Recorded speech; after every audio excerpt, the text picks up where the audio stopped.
से बीजेपी 228 से 244 सीट हासिल कर सकती है 403 सीटों वाले इस राज्य में। यानी कि अगर यही नतीजों में तब्दील होता है तो भारतीय जनता पार्टी की सरकार एक बार फिर से यूपी में बनने जा रही है। समाजवादी पार्टी गठबंधन, कई छोटी पार्टियों से गठबंधन था, 132 से 148 सीटों पर उनका फिगर रुक सकता है। यह कुल मिलाकर सी वोटर का जो आंकड़ा है वो आ रहा है। बहुजन समाज पार्टी 13 से 21 सीटें पाकर तीसरी सबसे बड़ी पार्टी बन सकती है।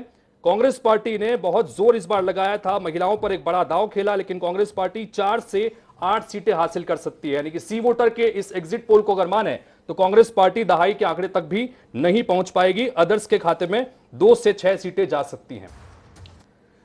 तो यूपी में एक बार फिर से भारतीय जनता पार्टी की सरकार बनती नजर आ रही है। एग्जिट पोल का आंकड़ा सी वोटर का कमोबेश यही कह रहा है। उसके अलावा कुछ और फिगर्स भी हमारे पास में बाकी के भी हैं, वो भी दिखा दें, क्योंकि एक्सिस माई इंडिया का जो फिगर है वो भी कमोबेश ये कहता है कि बीजेपी 230 से 245 सीटों के आसपास रह सकती है। इंडिया टुडे का जो है उसने कहा है कि 222 से 260 सीटों के आसपास रहती है। न्यूज एक्स का 211 से 225, यानी कि कुल मिलाकर 211 से लगाकर 250 तक का आंकड़ा सभी बीजेपी को देते नजर आ रहे हैं। महत्वपूर्ण बात यह है कि उत्तर प्रदेश जो भारतीय जनता पार्टी के लिहाज से और विपक्ष के लिहाज से, दोनों के लिहाज से सबसे महत्वपूर्ण राज्य है। इसलिए महत्वपूर्ण राज्य है कि इस देश की लोकसभा में 545 सीटें हैं। 545 में से 80 लोकसभा सीटें उत्तर प्रदेश से आती हैं। विधानसभा की बात करें तो 403 विधानसभा सीटें हैं। 2022 का नतीजा बताएगा कि 2024 में क्या कुछ संभावित है। भारतीय जनता पार्टी ने जितना जोर हो सकता है उतना जोर उत्तर प्रदेश में लगाया। नरेंद्र मोदी जी की बेहिसाब सभाएं की, प्रधानमंत्री होते हुए भी उन्हें गली गली घुमाने में भी पार्टी को गुरेज नहीं रहा। अमित शाह ने जो पसीना उत्तर प्रदेश में बहाया, ऐसा पसीना तो उन्हें हमने गुजरात में बहाते हुए भी नहीं देखा। जेपी नड्डा से लेकर योगी आदित्यनाथ तक जो मेहनत कर सकते थे उन्होंने की, पर इसके बावजूद भी अपनी पार्टी को एक बड़े नुकसान से बचा पाने में नाकाम रह रहे हैं, ऐसा आकलन यह एग्जिट पोल बता रहा है। ये इसलिए क्योंकि बीजेपी गठबंधन ने 2017 में 325 सीटें हासिल की थी। वो भारतीय जनता पार्टी का गठबंधन अब तमाम कोशिशों के बाद भी औसत रूप से 236 सीटें पा रहा है। अन्य सर्वे भी देखें तो वो भी 220 से 240 के बीच ही भाजपा को खड़े रख रहे हैं। यानी भाजपा का नुकसान तो बड़ा हो रहा है, पर जो सबसे बड़ा नुकसान था सरकार जाने के संदर्भ में, उसे भाजपा ने बचा लिया है अगर ये एग्जिट पोल सटीक रहता है।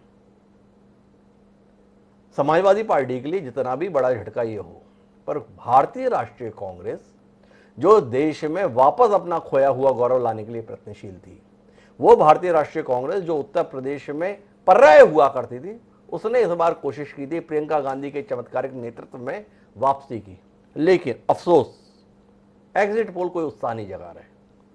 7 सीटें आई थी 2017 में, 6 सीटों पर रह जा रही है। तमाम कोशिशों के बावजूद भी कांग्रेस, ऐसा एग्जिट पोल बोल रहा है। गुरदीप सप्पल, राष्ट्रीय प्रवक्ता, भारतीय राष्ट्रीय कांग्रेस हमारे साथ है। पंजाब में सरकार की विदाई, गुजरात में एक बार फिर असमंजस की स्थिति, मणिपुर में भी कांग्रेस का सफाया के आंकड़े हमारे पास आ रहे हैं, और इन सब के बीच में दहाई तक भी न पहुंच पाने की लाचारी भारतीय राष्ट्रीय कांग्रेस के साथ दिख रही है। एकमात्र उम्मीद उत्तराखंड। क्या कहते हैं गुरदीप जी? हिमांशु जी, ये जो एग्जिट पोल आ रहे हैं जी, इसको आप थोड़ा खेल की तरह लीजिएगा जी, क्योंकि ये एग्जिट पोल काफी सच्चाई से दूर रहते हैं।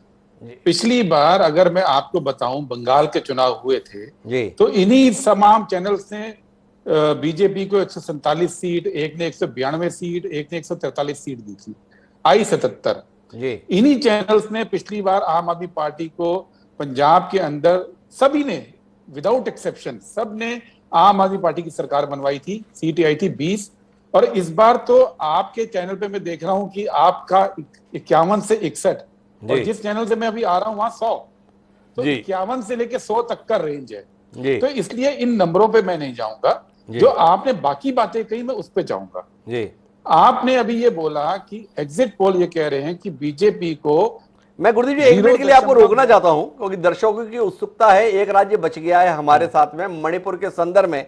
एक बार मैं चाहूंगा अपने साथी हितेश व्यास जी से कि हितेश जी, मणिपुर के संदर्भ में जो आंकड़े हमारे पास में आए हैं एग्जिट पोल के, वो भी एक बार आप दर्शकों से साझा कर दीजिए, तो पांचों राज्यों के आंकड़ों को हम अपने दर्शकों से साझा कर लेंगे। 5 राज्यों के विधानसभा चुनाव जब हुए तब यह वो राज्य है जहां पर कम से कम बहुत ज्यादा चर्चाएं नहीं हो रही थी, लेकिन कुल मिलाकर चुनाव वहां पर संपन्न हुए। 60 सीटों वाला राज्य है, और 60 सीटों वाले राज्य में जो अब ये एग्जिट पोल है वो बताता है कि इंडियन नेशनल कांग्रेस यहां पर 12 से 16 सीटें हासिल कर सकती है। भारतीय जनता पार्टी यहां पर 23 से 27 सीटें हासिल कर सकती है, और एनपीपी 10 से 14, यानी कि कुल मिलाकर अगर बहुमत का आंकड़ा यहां पर 31 का होगा, तो कुल मिलाकर यह भी देख सकते हैं कि मणिपुर भी वो राज्य है जहां पर किसी एक दल को पूर्ण बहुमत नहीं मिलती की स्थिति है।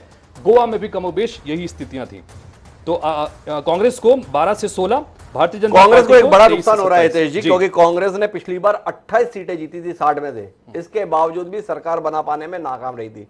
जो गोवा में भाजपा ने किया था कांग्रेस के साथ, वैसा ही मणिपुर में भी हुआ था कांग्रेस के साथ। सबसे बड़ा राजनीतिक दल होने के बावजूद भी सत्ता बनाने में नाकाम। लेकिन इस बार के आंकड़े बता रहे हैं कि भारतीय जनता पार्टी, जो गत चुनाव में दूसरा सबसे बड़ा राजनीतिक दल था, इस बार स्पष्ट बहुमत तो नहीं पाएगा, पर सबसे बड़ा राजनीतिक दल होने का गौरव जरूर पा जाएगा। इन सबके बीच में अपनी उस अधूरी बातचीत को पूरा करवाते हैं जो गुरदीप सप्पल जी हमसे साझा करते हैं। माफी चाहूंगा गुरदीप जी बीच में रोकने के लिए। जी जी, नहीं कोई दिक्कत नहीं हिमांशु जी, दर्शकों को सूचनाएं भी तो देनी पड़ेंगी आपको जी, ठीक है ना। जो आप कह रहे थे कि उत्तर प्रदेश में बीजेपी को 1% से भी कम वोट का लॉस हो रहा है जी, तो मुझे ये बताइए कि वो तमाम किसान, वो तमाम जाट समुदाय के लोग, वो तमाम युवा जो नाराजगी दिखा रहे थे, वो कहां गुम हो गए वोटिंग मशीन के अंदर, अगर आपका ये आंकड़ा सही है? क्योंकि ये तो संभव नहीं है कि उत्तर प्रदेश के अंदर बीजेपी का 1% भी वोट ना गिरे, ये संभव नहीं है जी। इसी तरह से अगर उत्तराखंड की हम बात करेंगे तो तमाम जो जितने भी एग्जिट पोल में देख रहा हूं, वो उत्तराखंड में कांग्रेस को 34% वोट दे रहे हैं। पिछले चुनाव में भी 34% थे जी। तो वो जो तमाम लोग बीजेपी से नाराज होके खुलेआम कांग्रेस के पक्ष में कैंपेन कर रहे थे और कहते फिर रहे थे, वो लोग कहां गुम हो गए? तो इसीलिए इन चीजों पे हम ना जाएं। मैं आपको बताऊं कि 10 तारीख को मैं आपके साथ रहूंगा और चुनाव के नतीजे इससे बहुत अलग आएंगे, क्योंकि इन चुनावों ने, जो पिछले चुनावों ने तय किया था, पिछली बार बंगाल, तमिलनाडु, पौंडीचेरी, केरल और असम में चुनाव हुए थे हिमांशु जी, और वो चुनाव उस दौर के बाद हुए थे जिस दौर में बीजेपी ने राम मंदिर, धारा 370 और तमाम तरह की सीए, एनआरसी जितने मुद्दे हैं उस पे काम किया था। और उसके बावजूद वो बंगाल हारे, वो तमिलनाडु हारे, केरल पे 0 रहे, पौंडीचेरी में 0 रहे, केवल एक असम जीते थे, केवल असम। वही ये वाले चुनाव भी बीजेपी की जो सांप्रदायिक राजनीति है उसको, उसकी सीमाओं को रेखांकित करेंगे। आज ये बात मेरे से आप लिख के ले लीजिए, क्योंकि ये चुनाव एग्जिट पोल को खारिज कर रहे हैं। पंजाब का उदाहरण देने के स्थान पर उन्हें पश्चिम बंगाल का उदाहरण मुफीद लग रहा है कि देखिए पश्चिम बंगाल में क्या हुआ था। भाजपा को आप क्या बता रहे थे, भाजपा कहां पहुंच गई थी। उत्तर प्रदेश के संदर्भ में गुरदीप सप्पल जी की उलझन है कि इतना बड़ा किसान आंदोलन हुआ, इतने जाटों की नाराजगी हुई, और फिर भी केवल 1% वोट बैंक कम हो रहा है। सवाल जायज है, लेकिन सवाल का उत्तर देने के लिए हमारे पास गिरिजा शंकर जी जैसा सुलझा हुआ राजनीतिक विश्लेषक मौजूद है। गिरिजा जी, आप भी खारिज कर देंगे गुरदीप सप्पल जी को? गुरदीप जी आता हूं, चर्चा को थोड़ा विस्तार देते हैं। ऐसे भी क्या बात, आपके जवाब को उत्तर मिलने चाहिए ना सवालों के। तो गिरिजा जी हमारे साथ में। गिरिजा जी, खारिज करते हैं आप भी एग्जिट पोल को, या इनमें कहीं कोई दम है? 90 सीटें घट रही हैं भाजपा की, तो अभी गुरदीप सप्पल जी संतुष्ट नहीं है। उनका कहना है सीटें घट रही हैं इससे मतलब नहीं है, वोट कहां घट रहे हैं। क्या कहते हैं आप? देखिए क्या है कि एग्जिट पोल की बात करें या प्री पोल की बात करें, इनको हमेशा राजनीतिक दल एक ही चश्मे से देखती हैं। जब तक वो उनके पक्ष में है तो उसको स्वीकार करते हैं, और जो उनके खिलाफ जाता है तो वो उसको नकारते हैं। ये आज का नहीं, पिछले 20-25 सालों से हम देखते आ रहे हैं, और ये नजरिया हर पॉलिटिकल पार्टी का रहा है जी। बहरहाल आज की तारीख में जब हम बात कर रहे हैं तो मैं बात करूंगा जो आंकड़े हमारे सामने है, हम उस आंकड़ों पर भरोसा करें, उस पर भरोसा न करें, उसको खंडन करें, इसलिए नहीं क्योंकि कल रिजल्ट कुछ और आ सकता है। मैं मान रहा हूं उस बात को, और ऐसा कई बार हुआ भी है। लेकिन आज की तारीख में जो हमारे पास आंकड़े हैं, जो अनुमान हमारे सामने हैं, हम ये देखें कि उस अनुमान के आधार पर, उस अनुमान को हम किस तरह से विश्लेषित करते हैं। आप देखिए कि पहली बार होगा प्री पोल सर्वे शुरू हुए और कई कई कई एनजीओ सी वोटर ने लगभग हर दिन हर सप्ताह प्री पोल किया जी। तब से लेकर आज एग्जिट पोल तक जो ट्रेंड है आंकड़ों का लगभग सेम बना हुआ है जी। यदि आप चुनाव शुरू होने के पहले भी देखें तो 250-250 सीट के आसपास बीजेपी को मिलते हुए अनुमान लगाया गया था और वो अनुमान लगभग आज भी वही बना हुआ है। तो यदि हम इसको आंकड़ों से अलग, सर्वे से अलग, यदि हम जो व्यवहारिक धरातल है उसमें भी जाके देखें तो आप इसको नकार नहीं सकते, क्योंकि उसी कांग्रेस को पंजाब में नुकसान होते दिख रहा है और उसी कांग्रेस को उत्तराखंड में वापस सरकार बनाते हुए हम देख रहे हैं। क्यों? बहुत साफ है कि लीडरशिप को लेकर जिस तरह की मैच्योरिटी उत्तराखंड में कांग्रेस ने दिखाई उसका फायदा उनको मिलता हुआ दिख रहा है और जिस तरह की जो गड़बड़ियां लीडरशिप को लेकर पंजाब में हुई, जो बहुत सार्वजनिक हुई, मतलब उसमें कुछ छुपा नहीं है, खुलेआम पार्टी का अध्यक्ष नए मुख्यमंत्री के सामने बोलता है कि मैं अध्यक्ष पद स्वीकार नहीं करूंगा, आप अपना फैसला बदलिए, और उसको मजबूरियां बदलना पड़ता है, इन तमाम चीज। तो इसलिए मैं समझता हूं कि आंकड़ों से परे भी जाकर देखें तो स्थितियां बहुत अलग नहीं दिखती। जो उत्तर प्रदेश की बात करें अपन, तो वोट शेयर और सीटों का बहुत सीधा कोई समीकरण कभी नहीं रहा, किसी चुनाव में नहीं रहा। कई बार वोट शेयर कम होने के बाद सीटें बढ़ जाती हैं और कई बार वोट शेयर बढ़ने के बाद भी सीटें कम हो जाती है। ये बहुत सिग्निफिकेंट है कि नरेंद्र मोदी और अमित शाह और तमाम लोगों के घनघोर प्रचार के बावजूद यदि प्री पोल की स्थिति जिसमें 225 के आसपास सीट बीजेपी जीत रही थी, जीतने का अनुमान था, यदि एग्जिट पोल में भी वही अनुमान बना हुआ है तो ये चिंता का विषय कांग्रेस से अधिक बीजेपी के लिए है। तो ये बीजेपी के लिए चिंता का विषय है। गिरिजा जी, मैं थोड़ा सा शशि रंजन जी के पास जाना चाहता हूं। शशि रंजन जी के पास जाना इसलिए चाहता हूं कि शशि रंजन जी ने चुनाव के दौरान उस इलाके में अपनी सक्रियता रखी थी जहां पर बीजेपी की हालत सबसे खराब होने का अंदेशा था, पश्चिम उत्तर प्रदेश। आंकड़े बता रहे हैं कि इसके बावजूद भी जहां किसान आंदोलन को लेके गुरदीप सप्पल जी का कौतूहल है, यार इतना तो विरोध था, फिर भी बीजेपी को जिता रहे हो, फिर भी दिखा रहे हो। वहां पर पहले चरण के अंतर्गत 58 सीटें, आंकड़ा बताता है कि भाजपा को 28 से 32 मिलेगी, समाजवादी पार्टी और लोकदल के गठबंधन को 23 से 27, बसपा 2 से 4, कांग्रेस को अगर मिल गई तो 1 सीट। शशि, आप तो जमीन पे मौजूद थे, एग्जिट पोल उसी अनुरूप है या गुरदीप जी की बात के साथ जाना चाहते हैं? नहीं, हालात तो कुछ और कह रहे थे, कुछ खेल हो गया तो बात अलग है। मुझे लगता है मैं ग्राउंड पे गया था पहले और दूसरे चरण पश्चिमी उत्तर प्रदेश की 113 सीटों पे जी। और जो मूल्य उद्देश्य था राजनीतिक तौर पे ये समझना कि क्या मुस्लिम वोट बैंक में डिवीजन हो रहा है या पोलराइजेशन है।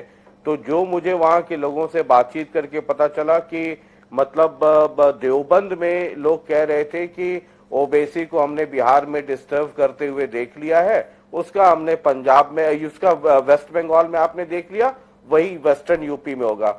यानी कि कुल मिलाकर के मुस्लिम वोट का डिवीजन होता हुआ नहीं दिख रहा था। नंबर 2, क्या जाटों और मुस्लिमों के बीच में एकता है? वो मुझे लगा कि 70 to 80% जयंत चौधरी, राकेश टिकैत, तमाम लोगों ने बहुत एक्सरसाइज की है और वो दिख रहा था। लेकिन तीसरी तरफ उसका एक रिएक्शन ये भी था कि जो गोलबंदी इनके खिलाफ है वो भी कहीं ना कहीं दिख रही थी। तीसरा एक फैक्टर मैं ये भी देखना चाह रहा था कि लोग ये कह रहे थे कि मायावती को स्टडी कीजिए, जैसे दिल्ली में कांग्रेस को कर रहे थे, क्या जाटो वोट और दलित वोट क्या मायावती के साथ अब भी है? जाटो वोट तो इंटैक्ट दिखा था मुझे मायावती जी के साथ, लेकिन दलितों का 30 to 40% वोट शिफ्ट होता हुआ मुझे दिख रहा था और वो जो शिफ्ट है वो बीजेपी के होते हुए मतलब की तरफ दिख रहा था। लेकिन ग्राउंड पे जो मैं घुमा, मुझे नहीं लगता कि एग्जिट पोल के जो रुझान है वो उसके आसपास है। मुझे लगता है थोड़ा अभी गुंजाइश है उसमें करेक्शंस के, उसमें थोड़ा गुंजाइश देख पा रहे हैं करेक्शन के संदर्भ में। लेकिन आप भाजपा के आंकड़ों की बात छोड़िए गुरदीप सप्पल जी, समाजवादी पार्टी की भी चिंता आपको क्यों करनी है? पर कांग्रेस ने बड़ी मेहनत की भाई उत्तर प्रदेश में, पसीना बहा दिया, पैसा बहा दिया, महिलाओं के लिए 40% टिकट आरक्षित करने तक का फैसला कर लिया। इसके बाद भी कोई आपको दहाई तक भी पहुंचाने के लिए तैयार नहीं है। दुश्मनी हो गई ये सर्वे एजेंसी की आपके साथ में, या जनता को अभी भी आप स्वीकार नहीं है? हिमांशु जी, मैं यही बता रहा हूं आपको, जो दहाई तक का आंकड़ा नहीं पहुंचा रहे थे ना हमें, हरियाणा में भी नहीं पहुंचा रहे थे। आपको मैं याद दिलाऊं, हरियाणा में एग्जिट पोल में बीजेपी को 90 में से 72 सीट एक चैनल ने दी, 75 एक ने दी, 77 एक ने दी, आई 40। आपके अपने प्रदेश छत्तीसगढ़ का अगर आप आंकड़े उठाएं तो मेरे पास आंकड़े हैं, एक चैनल 40 दे रहा था, एक 42 दे रहा था, एक 46, एक 34।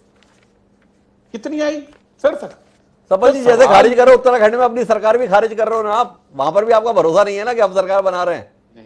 नहीं, मैं इसलिए कह रहा हूं कि मैं इन फिगर्स पे भरोसा नहीं करता हूं, क्योंकि ये फिगर्स लगातार हर चुनाव के अंदर 90% एग्जिट पोल गलत निकलते हैं, और थोड़े बहुत गलत नहीं निकलते हैं, 50, 60, 70। आप तो मतलब कुशाग्र पत्रकार भी रहे हुए हैं, इतने गलत एग्जिट पोल है, जितना आपकी बात में वजन है, तो लोग इंतजार क्यों करते हैं? सुबह से जीना हराम किए हुए हैं लोग, सर एग्जिट पोल क्या आ रहा है, सर एग्जिट पोल में क्या होने जा रहा है। इतना खराब अनुभव जो आप बता रहे हैं कि इससे बुरी चीज तो कुछ है ही नहीं, फिर भी सबको एग्जिट पोल का इंतजार रहता है। एग्जिट पोल के अनुसार ही अपनी बात व्यवहार चीत होती है। कुछ कहेंगे आप? जी, हमारे यहाँ वो है, समय बिताने के लिए करना है कुछ काम, तो हमारे यहाँ एक परंपरा है। मैं चूंकि आपने चैनल की बात की, मैं पत्रकार रहा हूँ हिमांशु जी, ये वाला नहीं, इसके पिछले बिहार इलेक्शन में मैं खुद बैठा हुआ था आप ही की तरह पैनल के ऊपर, और अचानक से देखा कि सारे चैनल जो हैं वो बीजेपी को जिता रहे थे, और हमारी रिपोर्ट आ रही थी कि जेडीयू और आरजेडी जीत रहा है। मुझे लगातार सबके फोन आने शुरू हो गए कि तुमको डेटा कहाँ से मिल रहा है, तुमको कहाँ से मिल रहा है डेटा? तो हमने कहा हमारे पत्रकार बता रहे हैं। तो ये जो सवाल होता है ना कि ये जो खेल है इसको अलग रखिए। सवाल आपने ये पूछा था, उत्तर प्रदेश में कांग्रेस ने बड़ी मेहनत की, मुद्दा वो है कांग्रेस ने काफी अरसे के बाद उत्तर प्रदेश की तमाम सीटों पर चुनाव लड़ा, और इसका असर 2-3 चीजों में आपको देखने को मिलेगा। निश्चित तौर पर 10 तारीख को मिलेगा। एक कि कांग्रेस का वोट प्रतिशत काफी बढ़ेगा, काफी पहले से दुगने से ज्यादा होगा। दूसरा, कांग्रेस ने इस चुनाव के मार्फत पूरे राज्य के अंदर अपना एक कार्यकर्ताओं का और संगठन का आधार तैयार किया है, जो आने वाले समय में उत्तर प्रदेश में कांग्रेस को पुनर्जीवित करने के लिए बेहद जरूरी था। और तीसरी बात, जो आप कह रहे हैं कि दहाई में भी नहीं कोई आने दे रहा है, वो भी गलत है। कांग्रेस बहुत सारी सीटों में कांग्रेस के कैंडिडेट बहुत मजबूती से लड़े हैं। ये जो आज दिख रहा है, आज अगर रिपब्लिक टीवी या बाकी टीवी बीजेपी को 225 तक नहीं दिखा पा रहे हैं, उसके बियॉन्ड नहीं ले जा पा रहे हैं, 225 पर टक रहे हैं, तो समझिए असली फिगर 200 से नीचे आने वाला है। तो कांग्रेस पार्टी ने जो मेहनत की है उसमें 2-3 चीजें हैं। एक, संगठन तैयार हुआ।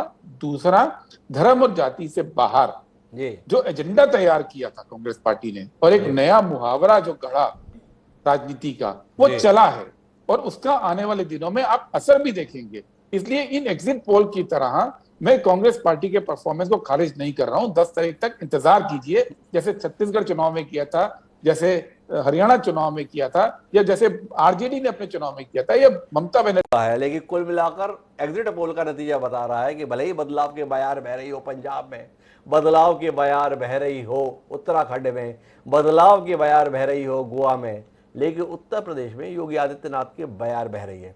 हालांकि योगी आदित्यनाथ भी कहना ठीक नहीं है, बयार भाजपा की वही है, सत्ता में बने रहने के आंकड़े आ रहे हैं, पर वो आंकड़े उस दावे के अनुरूप नहीं है जो योगी आदित्यनाथ की कुशल सरकार के हिसाब से आने चाहिए थे। 325 पिछली बार थी, इस बार 350 पार जाएंगे, 250 के लाले पड़ गए हैं। तो क्या इस स्थिति में योगी आदित्यनाथ बरकरार रह पाएंगे, एक प्रश्न है जिसका उत्तर लेने के लिए हम गिरिजा शंकर जी के पास जाएंगे। लेकिन उससे पहले हितेश जी हमारे साथ में समाजवादी पार्टी के प्रवक्ता जुड़ चुके हैं, उनकी प्रतिक्रिया लें। जी, हमारे साथ में विनय कुमार जी जुड़े हैं। विनय जी, बहुत बहुत स्वागत है एक तो आपका। और सबसे पहले आपसे जानना चाहेंगे कि उत्तर प्रदेश का ये जो आंकड़ा आ रहा है, और सिर्फ सी वोटर का आंकड़ा हम दिखा रहे हैं और बाकी चैनल्स के भी लगातार फिगर्स हैं, वो ये बता रहे हैं कि समाजवादी पार्टी इस दौर में बहुत पीछे छूटती नजर आ रही है, और लगभग कमोबेश जितने तक जो अभी तक हमारे पास में एग्जिट पोल्स हैं वो सभी ये कह रहे हैं कि भारतीय जनता पार्टी 210 से लगाकर 250 सीटें के करीब पहुंच सकती है। क्या कुछ कहेंगे कि चूंकि दावा था, कई सारे छोटे दलों के साथ में गठबंधन था, आरएलडी के साथ में गठबंधन था और जबरदस्त तरीके से चुनाव प्रचार अभियान चल रहा था, पूरा परिवार इस वक्त समाजवादी पार्टी का एक साथ चुनाव लड़ता नजर आ रहा था, लेकिन कहां कुछ कमी रही? क्या कुछ कहेंगे इस क्या रिएक्शन है चूंकि ये जो आंकड़े आ रहे हैं उसको लेकर? देखिए, एग्जैक्ट पोल है, ठीक है, ये कोई परिणाम नहीं है। इससे पहले भी बहुत बार एग्जैक्ट पोल आए, सब गलत हुए हैं और हम लोग जनता के बीच में रहे हैं और हमें मालूम है कि क्या होने वाला है। समाजवादी पार्टी की सरकार बन रही है, 230 से लेके 260 सीटें समाजवादी पार्टी गठबंधन पाने जा रही है। और रही बात लोगों के एग्जैक्ट पोल की, तभी रिपब्लिक भारत ने सबसे पहले अभी 6 बज के 3 मिनट पे उसने तुरंत अपना एग्जैक्ट पोल ले आकर के रख दिया। थोड़ा समय लगता है एग्जैक्ट पोल को, जो उनके पत्रकार हैं ले आते हैं उसको मेंटेन करने में। इतना जल्दी महिमा मंडन करने की जल्दी थी रिपब्लिक भारत को, उन्होंने तुरंत लिया दिया कि कहीं कोई आगे आना हमसे महिमा मंडन कर ले। तो ये महिमा मंडन का बयान है, चलना। महिमा मंडन कहां गया?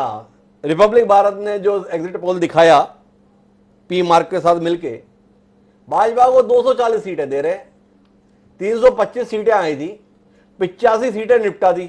और कितना निपटा है? 2017 की बात मत कीजिए जी, ये 2022 है जी। 2022 में स्थिति यह है कि योगी आदित्यनाथ महाराज का जो गढ़ है वो भी नहीं बचा है।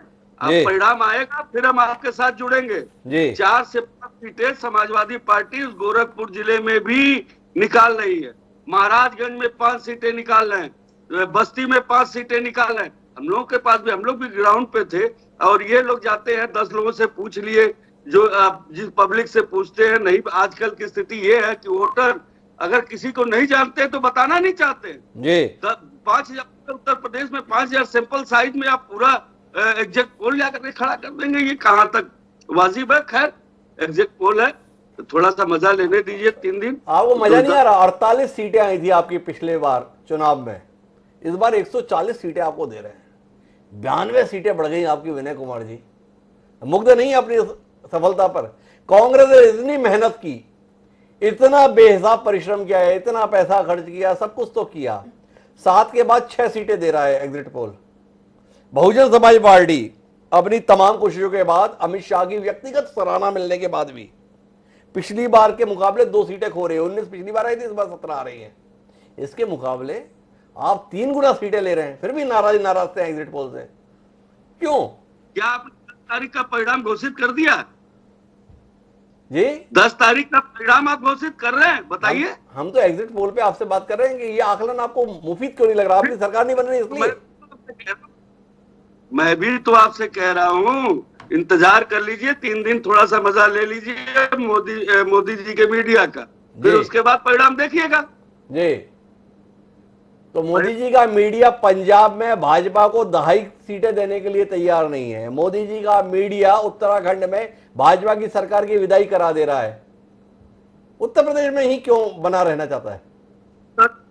उत्तर प्रदेश केंद्र की राजनीति तय करता है सर जी। उत्तर प्रदेश केंद्र की राजनीति तय करता है, चाहे कोई भी पार्टी हो, सबके लिए उत्तर प्रदेश बहुत जरूरी है।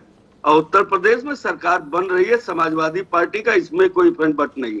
तो विनय कुमार जी अभिभूत हैं, उन्हें लगता है कि अभी भी हमारे लिए संभावनाएं बेहतर है। ये एग्जिट पोल फालतू की बात है और मोदी मीडिया के द्वारा इस प्रकार की बातें बनाई जा रही हैं। लेकिन मैं कुछ गंभीर बात करने के लिए गुरदीप सप्पल जी आपकी ओर रुख करना चाहता हूं। इस बात से तो आपकी ना इत्तेफाकी रही है ना, क्या आपकी सरकार उत्तर प्रदेश में तो नहीं बन रही है, या आपको लगता है कि एग्जिट पोल चमत्कारिक रूप से गलत साबित होगा? कांग्रेस पार्टी स्पष्ट बहुमत के साथ उत्तर प्रदेश में सरकार बनाएगी। अगर आप इस राय के साथ में हैं कि उत्तर प्रदेश में हम सरकार तो नहीं बना रहे हैं, तो उत्तर प्रदेश का राजनीतिक भविष्य आप क्या देख पा रहे हैं?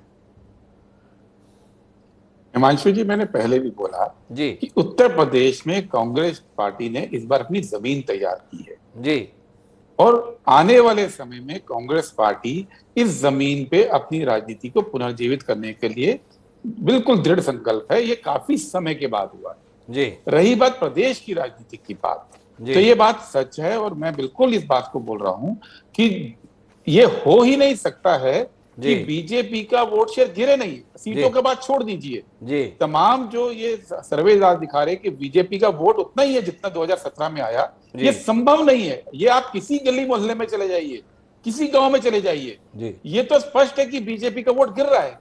तो एग्जिट पोल, आप वोट पे इतना जोर क्यों दे रहे हैं? सीट पर आप फोकस करना नहीं क्यों देते? भाजपा की सीटें पिछली बार के मुकाबले 100 की करीब गिर रही हैं, 90 से ज्यादा गिर रही है। ये आपको संतोष नहीं देता। आपने 1% वोट ही क्यों गिर रहा है इस पर ही फोकस रखना चाहे। 100 सीटें मायने नहीं रखते, वोट गिरना चाहिए, सीटें भले ही बढ़ जाएं। इसका कारण है हिमांशु जी, एक भी टीवी चैनल ने उत्तर प्रदेश की सभी 403 सीटों पे जाकर सर्वे नहीं किया है जी। वो कुछ वोट परसेंटेज लेते हैं और उस पर मॉडलिंग करते हैं, पर वो मॉडलिंग गलत है क्योंकि आपने वोट परसेंटेज ही अगर गिरा हुआ नहीं दिखा रहे हैं तो सीटें आप एडजस्ट करते हैं, क्योंकि एक भी चैनल ये दावा नहीं कर सकता है कि हर सीट पे जाके उसने किया है। और जबकि ये कांटे की टक्कर की लड़ाई थी, जब ये शुरू हुआ था चुनाव, तो सबने बोला कि कांग्रेस पार्टी कहां है, सबने बोला बीजेपी का स्विंग बिल्कुल साफ है, बीजेपी के मुकाबले कोई है ही नहीं। आते आते ये हो गया कांग्रेस भी जीवित है और ये भी हो गया कि कांटे की टक्कर है सपा की भी और भाजपा की भी। तो ये तो नैरेटिव खुद लोगों ने बनाया ना चुनाव के अंदर, ये लोगों ने बनाया। लेकिन जो बार बार बात कही जा रही है कि कितना सैंपल साइज है, कैसे इसे सटीक माना जा सकता है, सी वोटर ने जो क्लेम किया है उसके मुताबिक जो 7 चरण का मतदान हुआ 10 फरवरी से लेकर 7 मार्च तक, उस दौरान उन्होंने 1,04,556 लोगों के बीच में सर्वे किया एग्जिट पोल के लिए। 80 लोकसभा क्षेत्र, 403 विधानसभा क्षेत्र के संदर्भ में सी वोटर का अपना स्तर पर दावा है कि वह 95% कॉन्फिडेंट है इस आंकड़े के प्रति जो वो जाहिर कर रहे हैं, और स्टेट लेवल पे वो +-3% पे जाना चाहते हैं कि जो आंकड़े वो बता रहे हैं उसमें 3% ऊपर नीचे हो सकता है। इस आंकड़े के साथ है कुल मिलाकर 22 करोड़ की आबादी वाला उत्तर प्रदेश, वहां पे 1 लाख के सैंपल साइज के साथ में अगर कोई निष्कर्ष निकाला जा रहा है तो उसकी एक्यूरेसी को लेकर, उसकी सटीकता को लेकर निश्चित रूप से संदेह किया जा सकता है। लेकिन कुल मिलाकर महत्वपूर्ण बात जो है वो यह है कि भारतीय जनता पार्टी उत्तर प्रदेश में अपनी सरकार बचा पाने में कामयाब होती दिख रही है। क्या ये कामयाबी भाजपा की मजबूती की निशानी है या बेचारगी की निशानी, क्योंकि वह पश्चिम बंगाल की हार के बाद पंजाब में भी हार रही है, उत्तराखंड में अपनी सरकार खो रही है, गोवा में स्पष्ट बहुमत पाने में नाकाम रह रही है। इस पर गिरिजा शंकर जी आपकी टिप्पणी। मैं आता हूं गुरदीप जी आपके पास फिर। देखिए, जिस तरह से पॉलिटिकल पार्टीज जी सर्वे को खारिज करती हैं, मैं ये पहले भी मैंने कहा, चलिए इन आंकड़ों को और ये इन सब जो अनुमान है सर्वे के उसको अलग रख दीजिए और उसके बाद यदि जो फैक्चुअल स्थिति है उस पर भी यदि हम बात करते हैं तो पहली बात तो ये है कि किसी सर्वे एजेंसी ने चुनाव के शुरुआती दौर में जो पहले सर्वे हुआ उसमें ही बीजेपी को 225-240 सीटों पर लाके रख दिया था। किसी सर्वे ने किसी भी दौर पे बीजेपी को 300 से ऊपर सीट मिल रही है ये कहीं अनुमान नहीं दिखाया। और आज भी जो जिनको आप बीजेपी के समर्थक चैनल कह सकते हैं या मीडिया कह सकते हैं या जो भी हो, लगभग उसी आंकड़ों के आसपास आज का भी अनुमान है। तो इसका मतलब ये है कि किसी भी सर्वे में एक तरफा कोई बीजेपी को प्लान तरीके से उनको बहुत बढ़त दिखाई गई हो, ऐसा बिल्कुल नहीं है। दूसरी बात यह है कि ये बात लगभग सभी पॉलिटिकल पार्टी के नेता जो उत्तर प्रदेश में रहे और पत्रकार या दूसरे और लोग जो पर्यवेक्षक हैं, ये सब इस बात को मान रहे थे कि बीजेपी को जो सफलता 2017 में मिली थी विधानसभा चुनाव में, वो सफलता इस बार नहीं मिलेगी। यदि किसान आंदोलन की बात करें, दूसरे लोगों में असंतोष की बात करें और तमाम चीजों को देखें, मद्देनजर रख के देखें, तो ये बिल्कुल साफ चुनाव के पहले लग रहा था, चुनाव घोषणा होने के पहले ही, कि बीजेपी को बड़ा नुकसान चुनाव में होने वाला है सीटों के लिहाज से। लेकिन सरकार जो है बहुत नेरो मार्जिन से सरकार तो उनकी बन जाएगी, ये आमतौर पर अनुमान था सभी का, इसको खारिज नहीं कर सकते। और जो आज एग्जिट पोल का जो अनुमान आया है लगभग उसी के आसपास है। बहुत बड़ा अंतर, बहुत बड़ा परिवर्तन, जो सर्वे होते हैं उसमें 3 से 5% का एरर वो मान के चलते हैं और वो एरर हो सकता है। लेकिन चप्पल जी इस सर्वे को एक तरह से खारिज करते हुए कांग्रेस जो प्रॉस्पेक्ट्स की बात कर रहे हैं वहां वो ये जरूर कह रहे हैं कि कांग्रेस ने अपनी जमीन तैयार की है अगले चुनाव के लिए, लेकिन इस चुनाव में वो कोई बहुत चमत्कार करने जा रही है या सीटों में बहुत बड़ा इजाफा हो रहा है जो कि इसी सर्वे में या इस एग्जिट पोल में जो रिफ्लेक्ट नहीं हो रहा है, ऐसा वो भी नहीं मान रहे। वो ये मान रहे हैं कि कांग्रेस ने बहुत काम किया है, बहुत अच्छा काम किया है, संगठन को तैयार किया है, वो उसका फायदा उसको अगले चुनाव में मिलेगा। इस चुनाव में मिल रहा है ये दावा वो भी नहीं कर रहे हैं। तो मैं समझता हूं कि हमको ये मान के चलना चाहिए कि जो कुछ जो एग्जिट पोल में जो दिखाया जा रहा है, यदि हम उससे असहमत भी होते हैं तो भी जो ग्राउंड रियलिटीज हैं उससे कोई बहुत अलग नहीं दिखती। पर गिरिजा जी, आपकी एक टिप्पणी जो मुझे चाहिए थी वो योगी आदित्यनाथ के संदर्भ में चाहिए थी। ये जताने की कोशिश, बताने की कोशिश योगी आदित्यनाथ ने की थी कि उन्होंने उत्तर प्रदेश में रोल मॉडल के तौर पर सरकार चलाकर दिखाई। ऐसी सरकार जो ना पहले कभी थी ना कोई कल्पना कर सकता था। पर आंकड़े अगर एग्जिट पोल के सटीक बैठते हैं तो आप इन आंकड़ों को योगी आदित्यनाथ की सफलता के तौर पर देखेंगे या विफलता के तौर पर?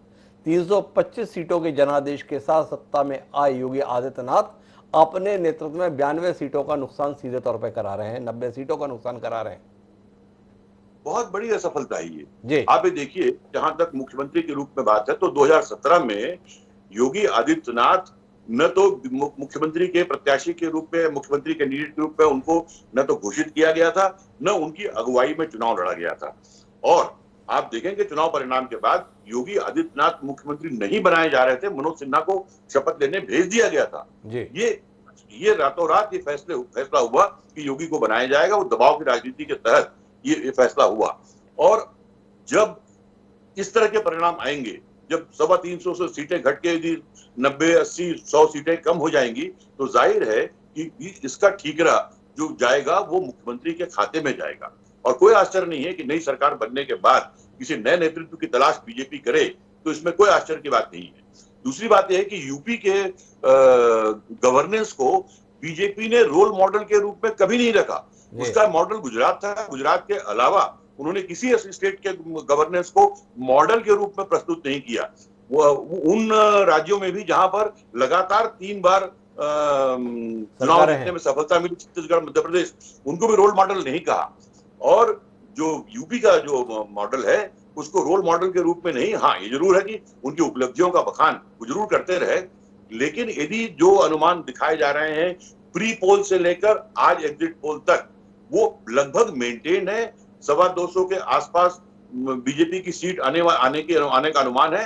यदि एक्चुअल रिजल्ट इस तरह का हुआ तो ठीक है, सरकार बनने का संतोष बीजेपी को हो सकता है, लेकिन 100 सीटें कम होने का जो खतरा है, जो उसका संकट है, उससे बीजेपी मुंह नहीं चुरा सकती। और जाहिर है कि नेतृत्व में परिवर्तन बहुत इसकी संभावना बनी रहेगी।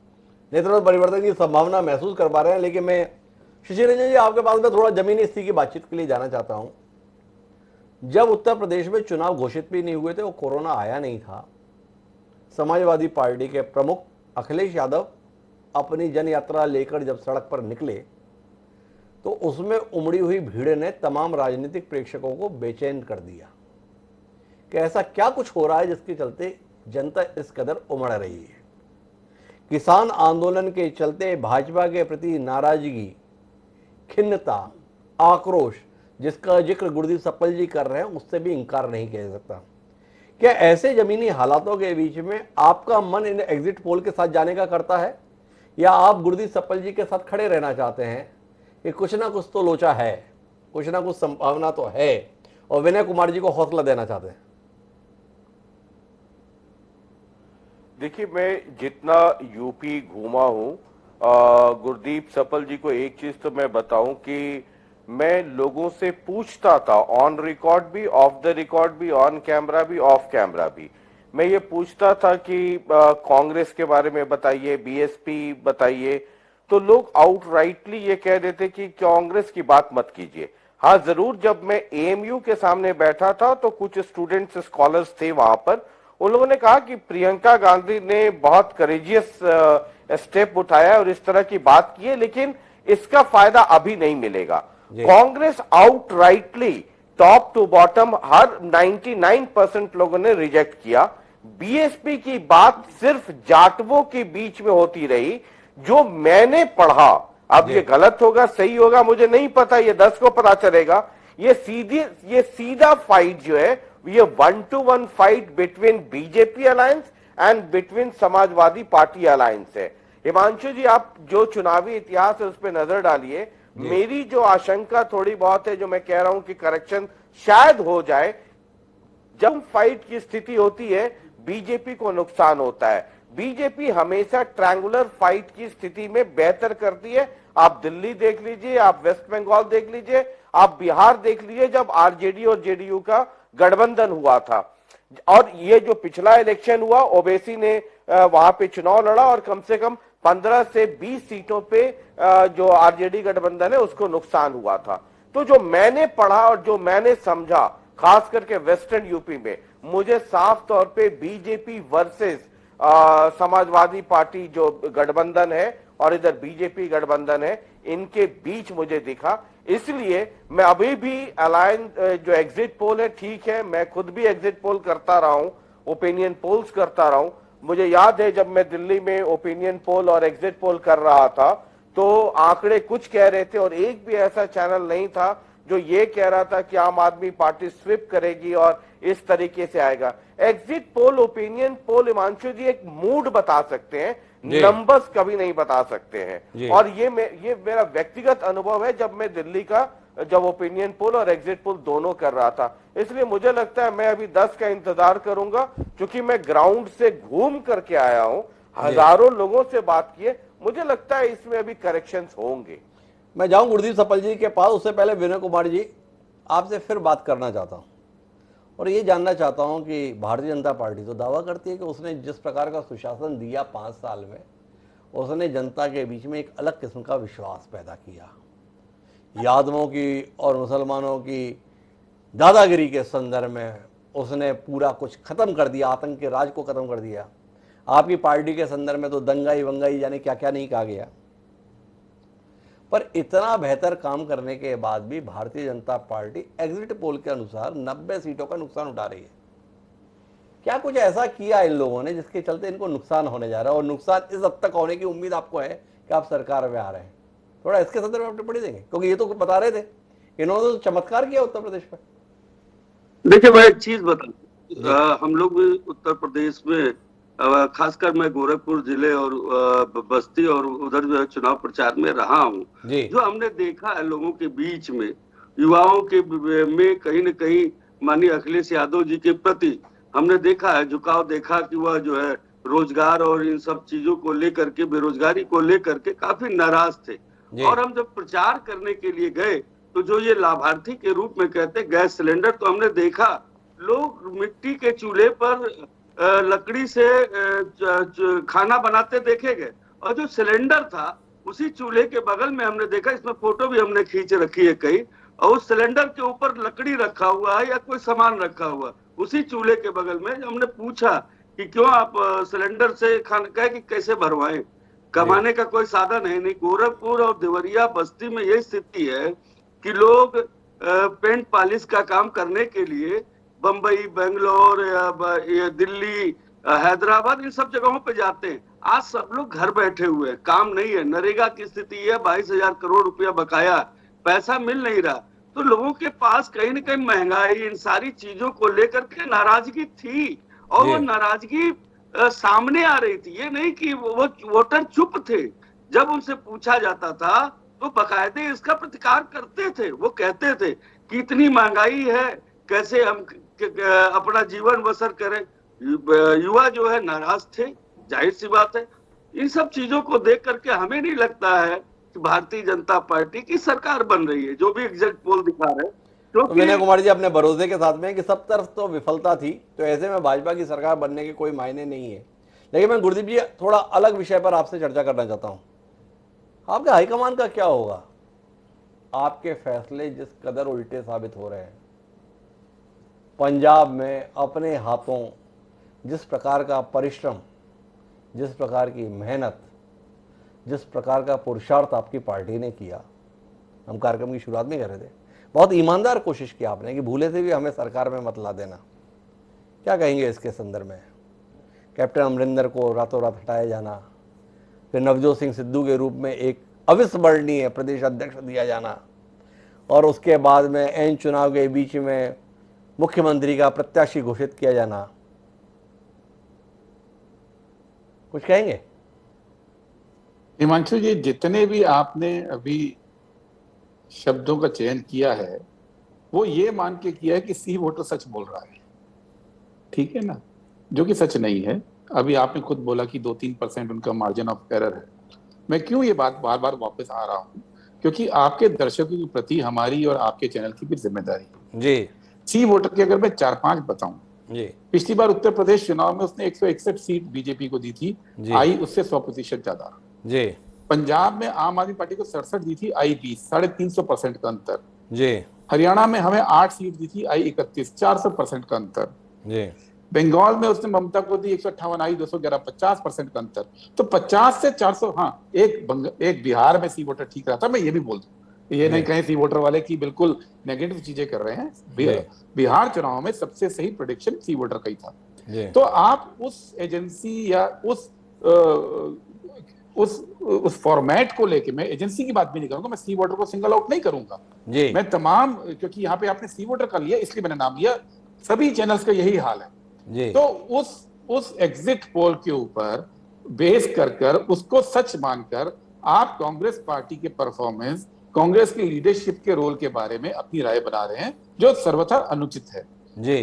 कांग्रेस पार्टी इस पूरे चुनाव के अंदर, आप नतीजे आने दीजिए, हम गोवा में भी सरकार बनाने की स्थिति में हैं, हम उत्तराखंड में भी सरकार बनाने की स्थिति में हैं, हम पंजाब में भी सिंगल लार्जेस्ट होने की स्थिति में निश्चित तौर पे है। मैं कह नहीं सकता हूं, जो आज दिखा रहे हैं कि अभी जिस चैनल पे था 100 सीट दिखा दी उन्होंने आम आदमी पार्टी की, पिछली बार 93 थी, आई 20। तो ये जो पूरा आकलन हो रहा है ना, वो उस आधार पे हो रहा है जिस आधार को मैं क्वेश्चन कर रहा हूँ। कांग्रेस पार्टी ने लगातार नई लीडरशिप को उभारने का जो काम किया है, लगातार जो कांग्रेस पार्टी सड़क पर जूझी है, इस बात से तो कोई इनकार नहीं कर सकता है कि समाजवादी पार्टी के हमारे भाई भी इनकार नहीं कर सकते हैं कि लगातार 2-3 साल से कांग्रेस पार्टी सड़क पर थी।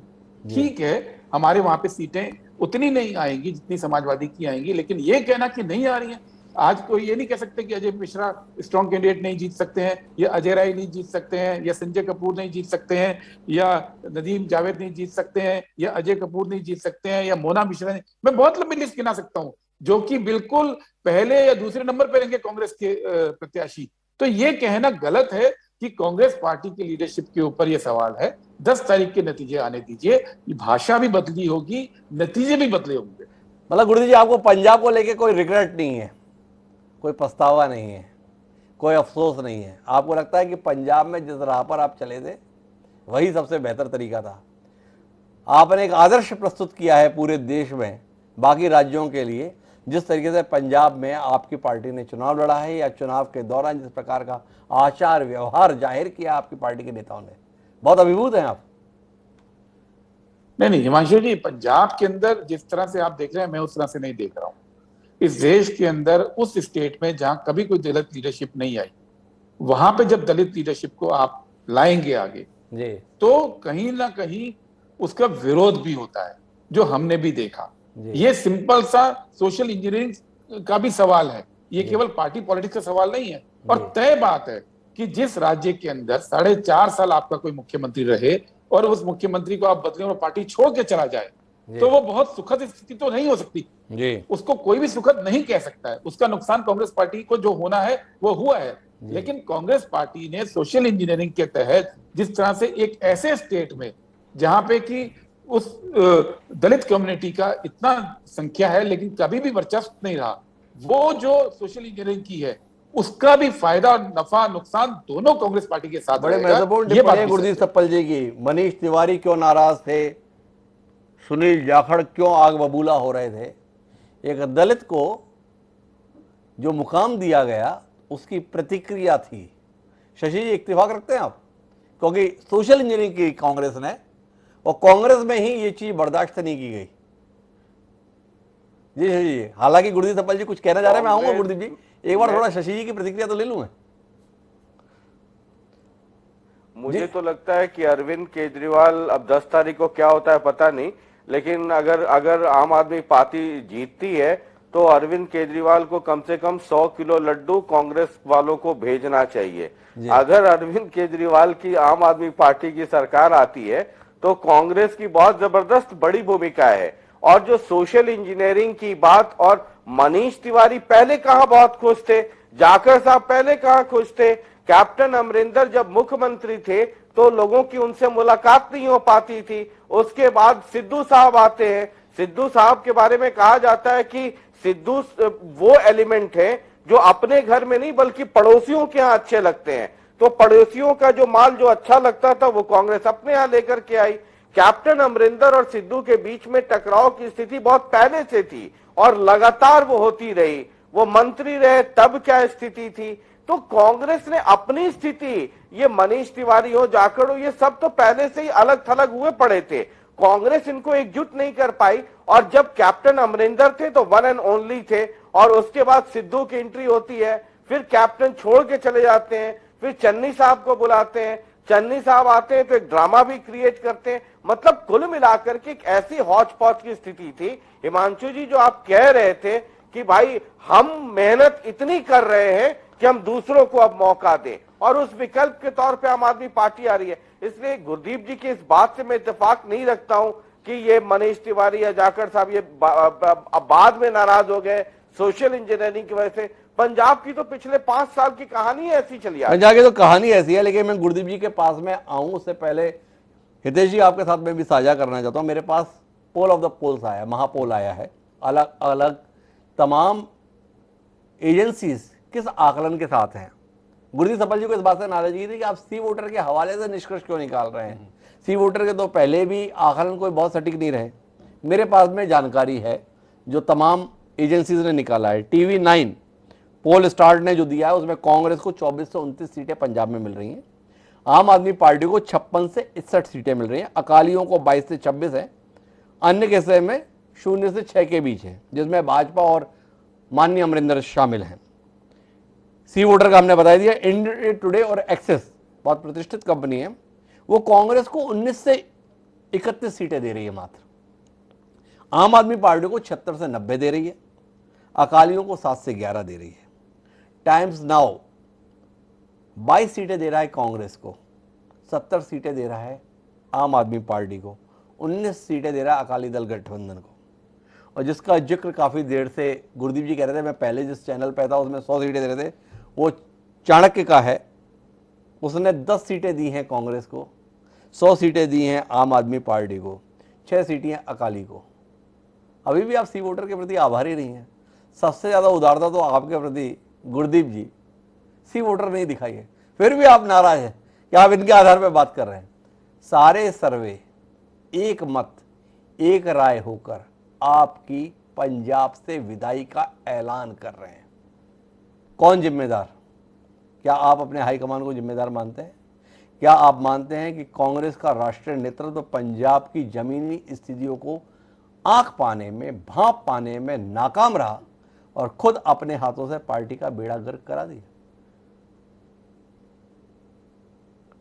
जी गुरदीप जी, इन जितने भी आपने सर्वे गिनाए जी, इनके 2017 के भी निकाल लीजिए, हर एक ने आम आदमी पार्टी को बिना किसी एक्सेप्शन के पिछली बार भी जिताया था जी, पिछली बार भी और पिछली बार भी हर एक ने, बल्कि कुछ ने तो अकाली दल को 0 सीट भी दी थी जी, पिछले एग्जिट पोल में। तो जब हम एग्जिट पोल की बात करते हैं, मैं बार बार कहता हूं, सीरियस पॉलिटिकल बहस के लिए चुनाव के नतीजे का हम इंतजार करें। चुनाव के नतीजे जो बोलेंगे वो जनता की आवाज होती है। लेकिन जो ये नतीजे हैं और ये पोल ऑफ पोल्स, जो शुक्र है आपने तो औसत नहीं निकाला, वरना बहुत सारे लोग आजकल औसत भी निकालने लग गए हैं, जिसका कि स्टेटिस्टिकली कोई मतलब नहीं बनता है कि आप एक चैनल 10 सीट दे रहा है, एक 90 दे रहा है, और दोनों का एवरेज निकाल के 45-50 कर दीजिए, ठीक है ना। तो ये उचित नहीं है। मैं फिर से कह रहा हूं, पिछली बार भी इन सब ने पंजाब में आम आदमी पार्टी को क्लियर विक्ट्री दे दी थी। तो कुल मिलाकर हम मर्म पे पहुंचे। तो मर्म की बात यह है हितेश जी कि हमारे तमाम पैनलिस्ट, अगर आंकड़े उनके अनुकूल नहीं है तो वो एग्जिट पोल के स्थान पे नतीजों का इंतजार करना चाहते हैं। उन्हें लगता है कि जब वास्तविक नतीजे आए तभी बात की जाए। इन एग्जिट पोल के आधार पर कोई नतीजा निकालने की कोशिश, कोई निष्कर्ष निकालने की कोशिश या उस पर विवेचन किया जाना उचित नहीं है। गुरदीप सप्पल जी तो लगातार कह रहे हैं 10 तारीख को आप हमारे साथ में रहेंगे ही, तब देखेंगे ये आंकड़े कितने सटीक बैठते हैं। विनय कुमार जी भी इसी बात के साथ में है कि आप 10 तारीख को बात करना, 10 तारीख को आपको पता चलेगा कि मामला क्या है। तो कुल मिला के हालात ही है। लेकिन मैं चाहूँगा कि हम कार्यक्रम को समाप्त करें उससे पहले एक बार पांचों राज्यों के संदर्भ में क्या एग्जिट पोल कह रहे हैं। एग्जिट पोल अर्थात अनुमान दे रहे हैं कि इन 5 राज्यों में जो चुनाव हुआ है विधानसभा का, उसमें मतदाताओं का मन क्या कुछ कह पाया है, उसे पढ़ने की कोशिश इन एजेंसी ने की है। क्या कोशिश का नतीजा है वो एक बार हितेश जी आप सार्वजनिक करें। सबसे पहले गोवा की बात कर लेते हैं, क्योंकि गोवा से ही हमने शुरुआत की थी कार्यक्रम की। और गोवा में चूंकि हमने लगातार सी वोटर का आंकड़ा आपके सामने रखा, एबीपी और सी वोटर जो आंकड़ा, उसमें तहत 12 से 16 सीटें गोवा के खाते में माफ कीजिए कांग्रेस के खाते में जा सकती है। 13 से 17 सीटें जो हैं वो भारतीय जनता पार्टी के खाते में जा सकती हैं। यानी कि अगर यही नतीजों में तब्दील होता है, यही तस्वीर रहती है, तो गोवा में किसी एक पार्टी को बहुमत नहीं मिलेगा, क्योंकि 40 कुल मिलाकर सीटें हैं और 21 यहां पर बहुमत का आंकड़ा है। TV9 के आंकड़ा भी देते हैं, 17 से 19 सीटें यहां पर कांग्रेस को दे रहे हैं, यानी वो कांग्रेस को एज दे रहे हैं। और इंडिया टीवी CNX ने भी यहां पर कांग्रेस को कम दिया है और बीजेपी को 16 से 22 सीटें का आकलन कर रहे हैं। टाइम्स नाउ नव भारत 16 से 14 सीट, 16 सीट जो है वो कांग्रेस के खाते में और बीजेपी को 14 सीटें। तो कुल मिलाकर गोवा का जो एग्जिट पोल है अलग अलग, वो मिक्स है। कुछ एग्जिट पोल ने यहां पर बीजेपी को एज दिया है, कुछ एग्जिट पोल ने कांग्रेस को एज दिया है। इसके बाद बात करते हैं मणिपुर की। मणिपुर में सी वोटर के मुताबिक 12 से 16 सीट कांग्रेस के खाते में जा सकती है, 23 से 27 सीटें बीजेपी के खाते में जा सकती है। 60 सीटों वाला राज्य है, बहुमत का आंकड़ा 31 है। यानी कि ये जो फिगर है इसको अगर देखें तो यहां पर कम से कम सी वोटर का आंकड़ा बता रहा है कि यहां पर भी बहुमत किसी को नहीं मिल सकता। लेकिन जो बाकी जो आंकड़े हैं वो भी दे दें आपको। जी न्यूज और डिजाइन बॉक्स के मुताबिक यहां पर बीजेपी सबसे बड़ी पार्टी और बहुमत का आंकड़ा छू सकती है। 32 से 38 सीटें जी न्यूज और डिजाइन बॉक्स देता नजर आ रहा है। और इंडिया न्यूज ने भी कमोबेश यहां पर 23 से 28 सीटें दी हैं और इंडिया टुडे एक्सिस ने यहां पर 33 से 43 सीटें बीजेपी को दी हैं। उत्तराखंड की बात कर लेते हैं। उत्तराखंड में सी वोटर के आंकड़े आपको हमने दिए हैं, जहां पर 26 से 32 सीटें बीजेपी के पास थी और कांग्रेस को 32 से 38 सीटें, यानी कि कांग्रेस जो है यहां पर एज की स्थिति में नजर आ रही है। लेकिन वहीं दूसरे जो आंकड़े हैं वो भी आपको दिखा रहे हैं। TV9 के मुताबिक यहां पर बीजेपी और कांग्रेस के बीच में काफी नेक टू नेक मुकाबला हो सकता है, लेकिन कांग्रेस थोड़ी आगे रह सकती है। इंडिया टुडे एक्सिस के मुताबिक यहां पर 36 से 46 सीटें बीजेपी, यानी कि उत्तराखंड में इंडिया टुडे के मुताबिक एक बार फिर से बीजेपी की सरकार बनती नजर आ रही है। टाइम्स नाउ भी कमोबेश यही कह रहा है कि एक बार फिर से उत्तराखंड में बीजेपी की सरकार बन सकती है। जी न्यूज डिजाइन बॉक्स के मुताबिक कांग्रेस यहां पर पूर्ण बहुमत की सरकार बनाने की स्थिति में है। तो कुल मिलाकर उत्तराखंड की तस्वीर भी कमोबेश यही है कि यहां पर कुछ मिक्स फिगर्स आ रहे हैं। कुछ ये कह रहे हैं कि कांग्रेस की सरकार बनेगी, कुछ ये कह रहे हैं कि बीजेपी फिर से यहां पर सत्ता में आ सकती है। पंजाब की बात, जिसका हमने लंबा अभी यहां पर चर्चा की, पंजाब में एक तरफा सभी जितने भी एग्जिट पोल्स हुए हैं वो ये कह रहे हैं कि आम आदमी पार्टी की सरकार यहां पर बनने जा रही है, चाहे वो TV9 हो, चाहे वो सी वोटर हो, एक्सिस इंडिया का हो। और सबसे ज्यादा सीटें न्यूज 24 चाणक्य ने दी हैं, जिन्होंने ये प्रोजेक्ट किया है कि पंजाब में 100 सीटें आम आदमी पार्टी अपने दम पर लेने की स्थिति में नजर आ रही है। हालांकि नतीजे क्या होंगे ये 10 तारीख को सामने होगा। और उत्तर प्रदेश, सबकी निगाहें उत्तर प्रदेश पर टिकी हुई थी। उत्तर प्रदेश की बात करें तो उत्तर प्रदेश में भारतीय जनता पार्टी एक बार फिर से सत्ता में वापसी करने जा रही है। समाजवादी पार्टी का गठबंधन वोट शेयर में भी बहुत गेन कर रहा है, करीब करीब 10% वोट जो है गेन करने की स्थिति में है। लेकिन सीटों में जब तब्दील होने की स्थिति आती है तो उसमें नुकसान हो रहा है भारतीय जनता पार्टी को, करीब 85 सीटों का। लेकिन समाजवादी पार्टी उस नुकसान की भरपाई नहीं कर पा रहे हैं, यानी कि जो जादुई आंकड़ा है यहां पर 204 सीटों का, वो हासिल करता हुआ नहीं नजर आ रहा और भारतीय जनता पार्टी उस स्थिति में नजर आ रही है। कुल मिलाकर ये आंकड़े आपके सामने रखे और हमारे तमाम मेहमान हमारे साथ में जुड़े हुए थे। आप सभी का बहुत बहुत शुक्रिया।